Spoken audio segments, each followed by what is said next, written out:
Russell Sparkman, Fusion Spark Media. Fusion Spark was formed in 1999 to produce that One World Journeys project. To add some contextualization to Langley Center for New Media, one of the things that, by the way, my brother, Kevin Sparkman, is my business partner. He's sitting right down here in the front row, and you'll hear from him this afternoon.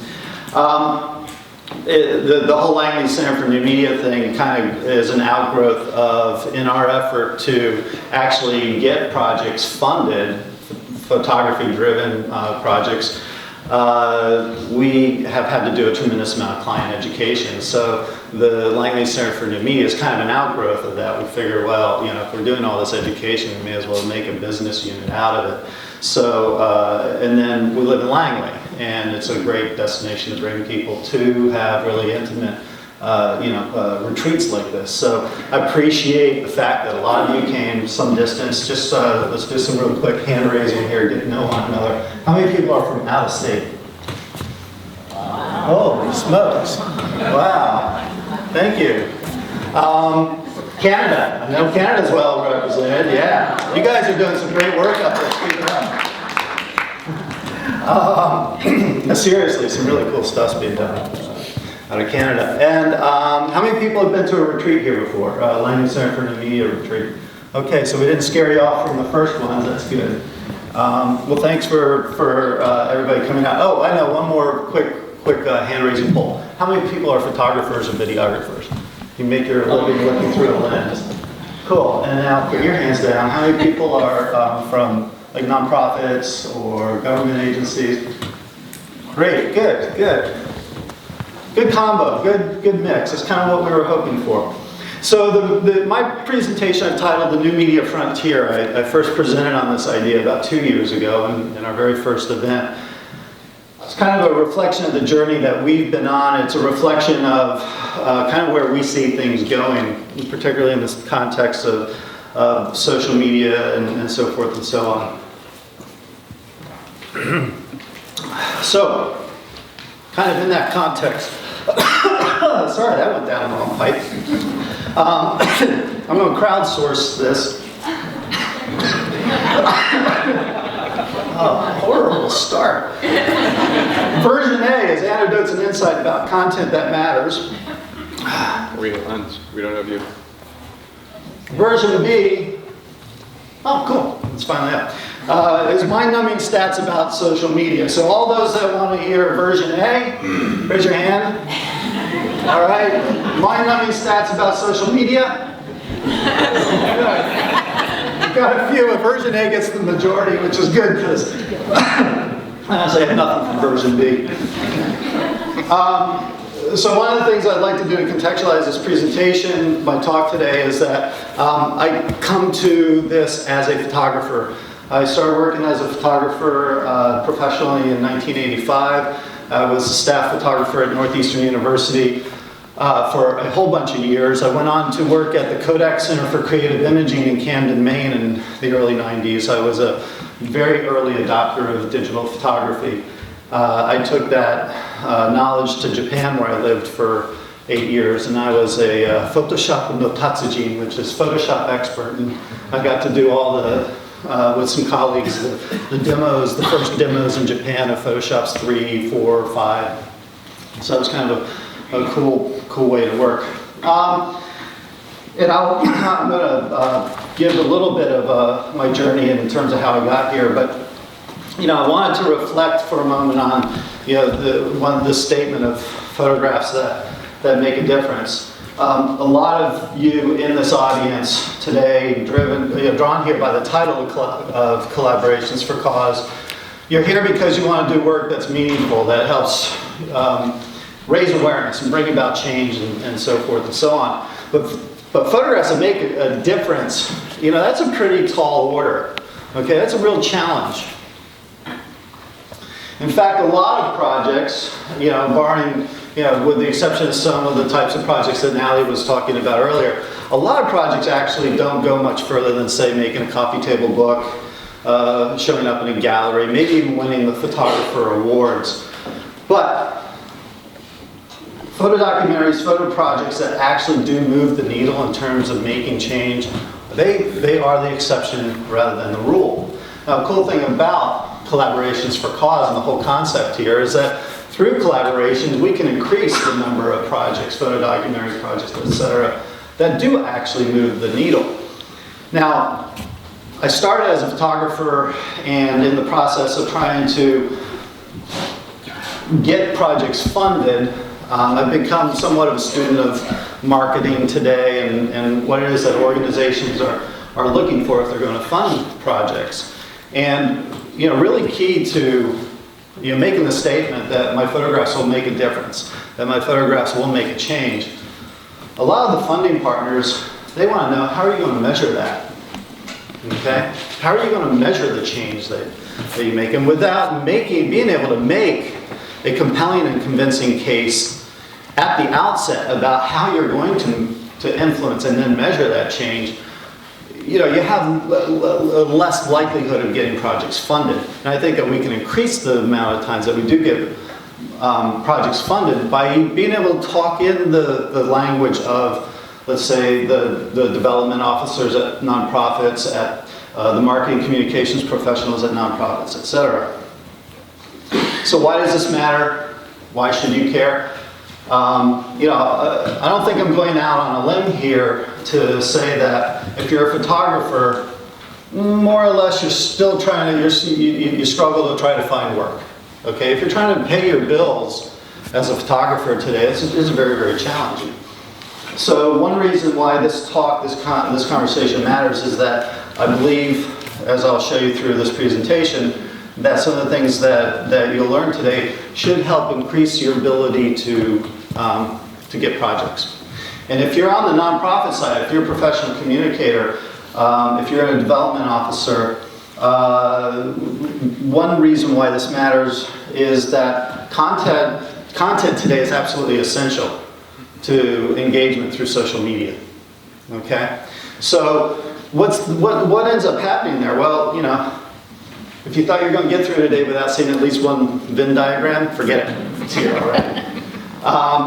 Because there's, at this intersection of the professional storyteller and the nonprofit organization, if you even bring in corporate social responsibility needs, at that intersection, I believe, is the sweet spot for getting collaborations for cause type projects created. And then if you strip out that corporate CSR component, then certainly the partnership of photographers and nonprofits can work really, really well. Now, why today? Why is this any different than any time before?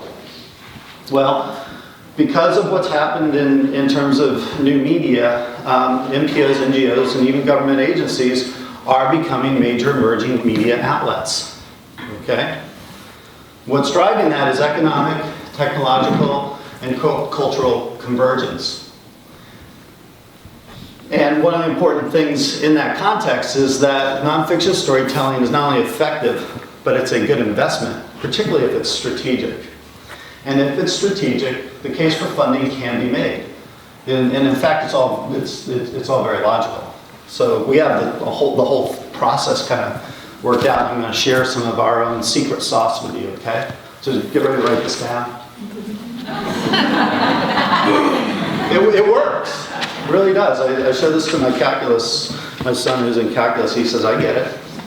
So, okay, so I'm going to shift a little bit to some backstory about how I got to this awareness. As I was putting this together, I realized there is a photograph that has made a difference in my life. It's this photograph here. Anybody recognize this photo? All right. Anybody know the photographer? Jack Daikenga, yeah. So I was living in Japan. Epson was a client. Epson was just coming out with those really cool 6-color printers. They needed really high quality photos to print out as print examples to show the quality. So Epson sent me on a trip back to America to meet photographers and gather images. And I found this image in Communication Arts, and I called the photographer and arranged to go meet with him in Tucson, Arizona to go through his 4x5 files. What I didn't know until I got there was that Jack Daikenga was a Pulitzer Prize-winning journalist from the Chicago Sun-Times. This project on the state of mental health institutions in Chicago is what he ended up winning the Pulitzer Prize for. So Jack left the world of this gritty black and white photography, taught himself 4x5 photography, and became one of the country's preeminent 4x5 landscape photographers. Outstanding, beautiful stuff. Arizona Magazine, Sunset, etc. You see his stuff in those magazines all the time. Well, somewhat similar to that story with Schumacher, that image of Escalante became the cover of a book called The Stone Canyons of the Colorado Plateau. In that book, he has a framed letter from Secretary Babbitt in his office saying that this book directly contributed to the decision to approve the creation of the Grand Staircase Escalante National Monument. That to me was like a revelation. I was living in Japan, I was doing digital photography stuff, I was making stupid little advertising images for the subways in Japan and teaching Photoshop and stuff. And this was cool. I thought, wow, you could use this kind of photography to do that kind of change. That was really something to me. So Jack and I kind of hit it off, and I went back to Japan and was talking Jack up to my Epson contacts. So Jack and I did something together, which was actually, as far as I know at that time, only one other photographer had done. It was a photographer named Steve Johnson, which is we took the scan-back camera out into the wilderness. We worked as a team. I was the digital photo companion, and Jack was the 4x5 companion on the team. And we did these amazing 125 megabyte original digital captures of landscapes, right? So each capture was like 15 minutes, so we spent a lot of time photographing rocks. But even rocks were hellish if a cloud went over, to create scan lines in. So, and that ended up becoming this calendar. I brought a copy because I actually am thinking about this presentation. This is somewhat historical. These are some of really the first published high-resolution original landscapes ever done. So if you want to take a look at that later. So Jack and I lived for 2 weeks together in a small Tacoma truck out in the desert, right? So what do guys talk about? Well, the usual things. But we also started talking about the fact that, well, if a book like Jack's could help create the Escalante National Monument, let's see if I can do this again without choking. Then this internet thing that had all signs of sticking around for a while, what can we do in terms of photo-driven environmental storytelling using the internet and get a bigger audience and so forth and so on. So we talked about that in the desert. I went back to Japan and with another client, Toyota, in a scene much like this one in an izakaya, a drinking pub in Japan, I pitched the idea of Toyota Off-Road and Online Presents. And they actually kind of liked the idea, and they paid us some money to develop the concept. And that concept became One World Journeys. You can see by the date on the cover of our presentation, May 26, 1999. And what we pitched to them was this original online web documentary storytelling. We would team up with photographers like Jack Dykinga, and we teamed up with Natalie Phobes on one of these expeditions. And we used their passion, we used their stories that they were focused on as sort of the jumping off point for telling our own One World Journeys expedition stories. And even back then, in the very early days of the internet, when people were still predominantly on dial-up, we were evangelizing the use of quality content on the web as the basis of engagement. So we created One World Journeys, and if I could indulge you for a moment, I'll show you some of just one quick thing from. So here's it's still up there. So this is like a pretty interesting archive of projects. You go to expeditions, it's oneworldjourneys.com. I need audio on this laptop, Alan. I don't know if we have it on or not. But this is how we were doing original storytelling in 2000 on the internet.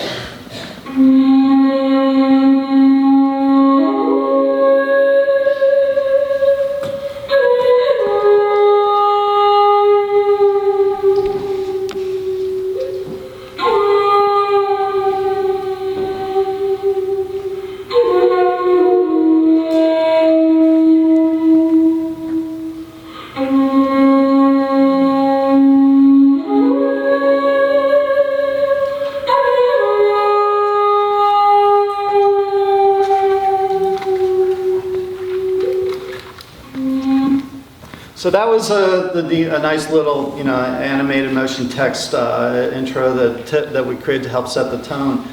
And what we did for this particular journey, you can see by the map along British Columbia, we did the whole Inside Passage. This was actually that one photo that's cycling through. So that was the base of our expedition, the Explorer on the right. That was the name of the ship. And that photo, that was one of my goals. That's Natalie, the famous salmon photographer, in front of one of her models. She worked with some pretty ugly models. There's some teeth on that thing. So I'm going to pop into, so we did a live expedition. So that meant on a 48-hour cycle, basically, we were uploading new assets from the field. Audio, video, even video, and of course, photography. And one of the dispatches in particular, I'm just going to let this play.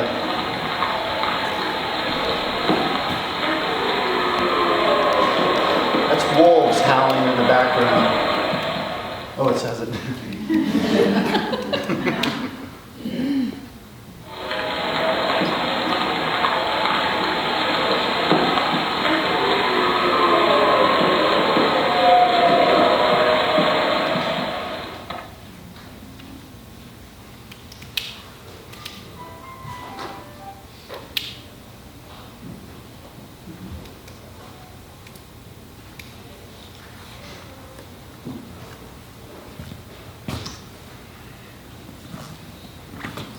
Geez, that still kind of chokes me up. That was, that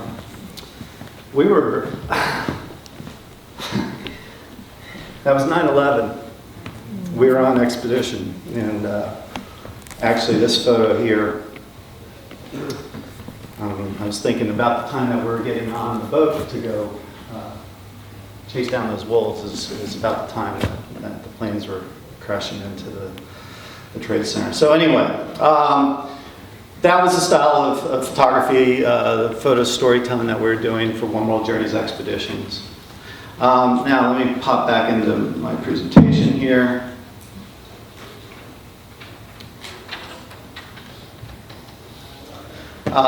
Standing next to Natalie while the slideshow was going on, I said to her, "Hey, you gotta, pop out so you can actually see the slideshow." And she said, "No, if I do that, I'll start crying." So that was a really moving slideshow. Thank you, Jack, for your work on that. Okay, so we produced One World Journeys. We did these live from the field expeditions. And what was really fascinating about the 6 that we produced is that we know, through correspondence with people that we collaborated with, that we helped bring about change. We helped make a difference. For example, our Georgia Revealed project in the Caucasus region of Georgia, we know that the project that we produced helped influence the final decision of the World Bank to fund the creation of national parks in Georgia. We know that our Sonoran Desert project, which in collaboration with the Friends of the Sonoran Desert, definitely helped influence the creation of the new Sonoran Desert National Monument. We know that our Jaguar, Lord of the Mayan Jungle project, helped influence landowners to set aside and protect land for jaguar research. And we know that we helped raise significant funds for the Nature Conservancy with the Palmyra Atoll project that we did. And then finally, our Mercury Rising, bearing witness to climate change, reversed global warming trends, and kept the Arctic from melting. All right, that one I stretched the truth on, but everything else is true. All right, so post 9/11, post the dot bomb era, post the dot bomb era and 9/11, talking about funding original content. Nobody wanted to hear that. But Epson was no longer able to support us with the sponsorship. So we took what we knew and went out and we tried to make a living doing this, and we succeeded in 5 minutes already. Jesus. Okay. So we succeeded we've succeeded over the years in getting nonprofits to understand some of the value propositions around content that we had developed. And a lot of that had to do with the fact that high quality content does deliver high search rankings. It does have long-lasting evergreen value. It does drive conversions. It does drive measurable ROI. These were all the things that we needed to demonstrate, prove, convince, persuade our funders that this would happen. And then in the context of social media, it helps drive conversation and engagement. Okay? Why is that important? Well, social media circa 2006. Everybody know this image? You know, this is cute little Audrey 2, right? Cute little baby plant. And manageable. You know, social media circa 2006, everybody's like, are you blogging? Am I blogging? I'm blogging. Are you on Facebook? I'm on Facebook. That was cute then. Now you're trying to use social media, particularly as a marketer professionally, and it's a big hungry beast. Social media 2012 is hungry for what? It's hungry for content, okay? And I like to make the case that it's also hungry for quality content. That's my whole reason for being here. Well, it's not just an opinion of mine. There's a tremendous amount of interest in content over the past few years. These books that are up here have come out most of them have come out in the past year and a half, because people are trying to understand now how to use content as a part of, intentionally, right? As a part of the marketing communications. And in fact, if you use a Google Insights search, this is a search for the term of content marketing. In Google Insights, you can see the interest in a topic over time, and you can see it's flatlined here in 2008. That blipped in 2008. That's when I wrote my first blog post on content marketing. So, like taking credit for the article. Okay, why not?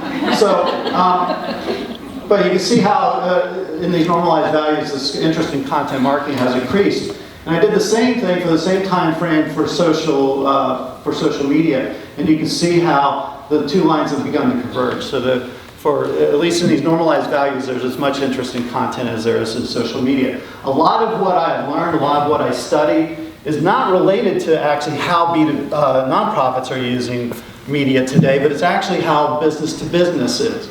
Because I figure if a blender. How many people have seen the Blend Tech videos, right? The guy drops an iPhone into the blender, churns it up. Wow, okay. It's cool shit, really. I mean, he drops this in there, and he like blends this whole iPod, and they've done about 100 of these videos. He turns iPods and rakes and hammers and stuff into dust.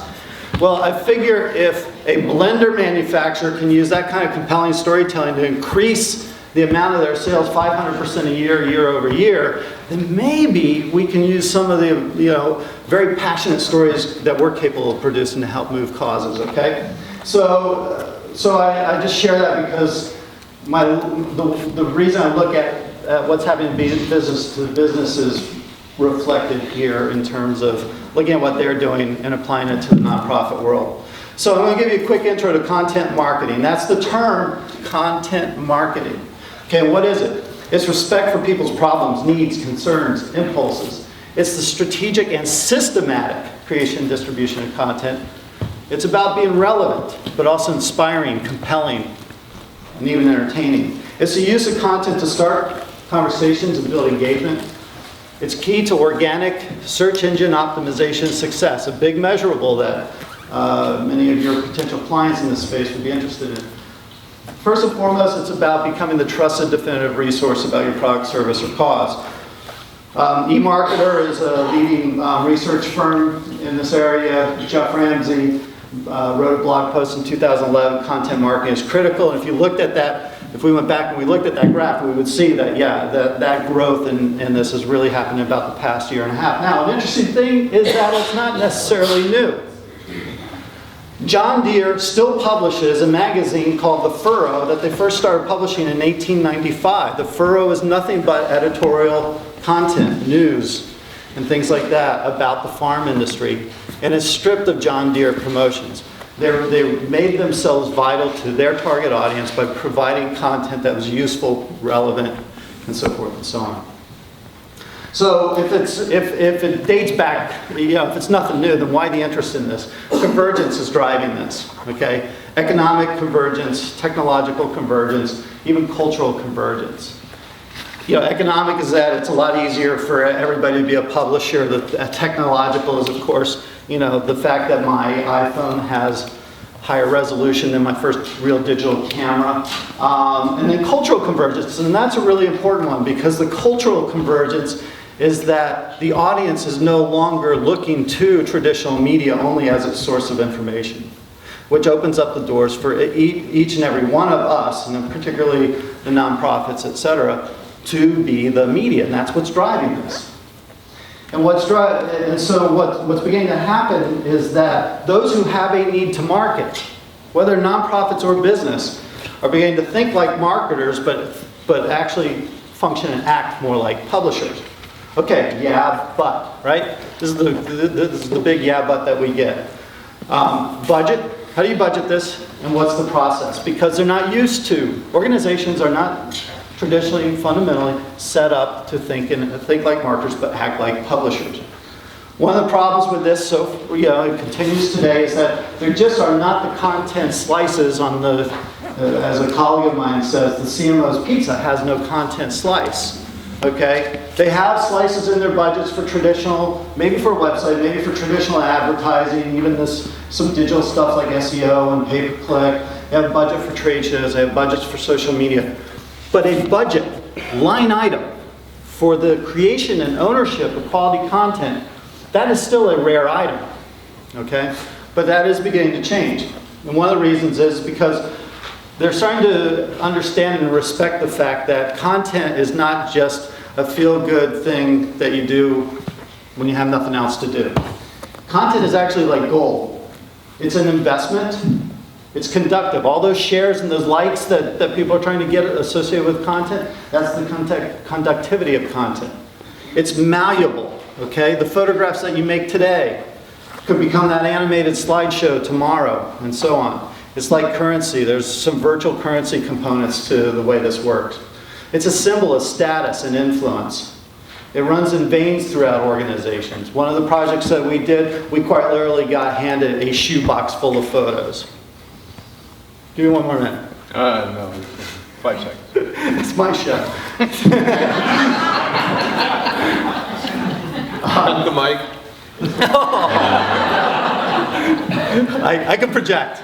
Okay, so Florida-friendly landscaping is a project that I use to help drive this home. Okay, so this is a project. Kevin, my brother, is going to show something about our Florida Springs project this afternoon. This was an outgrowth of this, and what we were doing is talking to our client, the Florida Department of Environmental Protection, about using quality storytelling about how people could convert their yards to more Florida-friendly yards, okay? The point being that it's a water protection, water quality protection effort. So we led with the slideshows, but we also created something called the Florida-Friendly Landscaping 101. We created a Florida-friendly interactive yard experience. We even created this interactive plant database. To this day, if you search any key term, okay, related to this project, it comes up, and you can see it in yellow. It comes up not just in the top spot on Google, but also in 2 and 3 for landscaping in Florida. To this day, we get emails like this. This is just from March 18th. This woman saying, "My community association would like to refer our homeowners to your site, possibly give them a copy." It's so there's this great word of mouth punch to this. So now, if you've heard that, in order to succeed in search and engagement online and stuff, you have to keep refreshing content over and over and over again. You have to keep it fresh, updated, etc. How many people would imagine we must be updating content at least 3, 4, 5 times a month to get that type of search engine ranking, word of mouth, right? Just raise your hands, even if you don't believe it. Okay. Well, here's the punchline to this. 2005 was the last content update. Zero amount of social media participation by the client in this. There was zero amount of advertising spent. Okay, and we get 6 to 10 emails per day on this project. I believe since 2005 we have been influencing change. We have been making a difference, starting with that storytelling that we did, and then the contextually related content.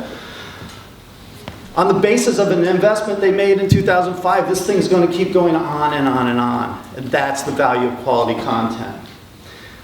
So I'm going to bring this home real quick. What's the secret then to social media and SEO success? What's the things that you as photographers should start talking to your nonprofit partners about? And what can you as your as a nonprofit, start talking to photographers about in terms of creating content, quality content. So what's the secret to social media and SEO success? Create the best damn content, okay?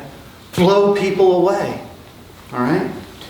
Because if you don't, your competitor will, and nonprofits are not immune to this, okay? There's more competition for funding amongst nonprofits than there is in the B2B and B2C world for product sales, all right?